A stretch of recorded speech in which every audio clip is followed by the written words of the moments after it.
So a 360-degree view of the customer is something that Gartner clients are obsessed with. It's something that all marketers are obsessed with, and it's kind of my pet peeve. I hate the idea of a 360-degree view of the customer. As a consumer myself, I hate the idea of 360 degrees of me and everything that I've done online and offline living in anyone's database. It just feels kind of violating, right? And it is. As a marketer who specializes in data and analytics, I can tell you that you don't need as much data as you think you do to do great targeted marketing. And so this obsession with building out 360-degree profiles, I really believe it's misguided. I like to teach marketers how to talk about the differences and the granularity associated with customer data. And one of the ways that I like to do that is I like to explain basically a quadrant. So if you think about your x-axis, on one end you have personal data, so data, an email address or your name. On the other end of that spectrum, you have behavioral data or attribute data. So it could be demographic data. It could be your clickstream behavior from where you browse the site and looked at products.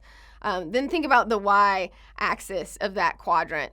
At the top of the quadrant, you have your first-party data. First-party data is data that your organization owns, and you have permission to use that data to personalize and contextualize marketing.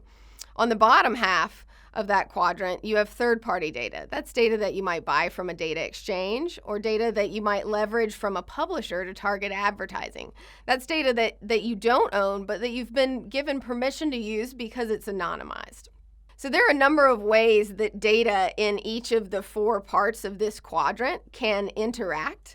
You might retarget someone. So they might come to your website and you might follow them online with an advertisement because you've placed a pixel that can track them.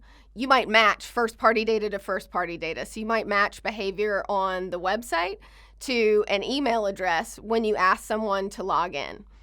You might re-identify data. So if you have consent, you might be able to match a click-through from an email to other behavior on your website. You might also, many marketers are familiar with this one, you might also onboard data. So you might work with a partner like LiveRamp to bring some email addresses into your DMP so that you can target those people in advertising. And the reason for explaining all of this is to help you understand that there are different technologies for achieving each of these marketing goals. You might use a DMP for targeting in advertising and using third-party audiences. You might use a customer data platform for mapping your first-party behavioral data to some of your first-party identity data with consent.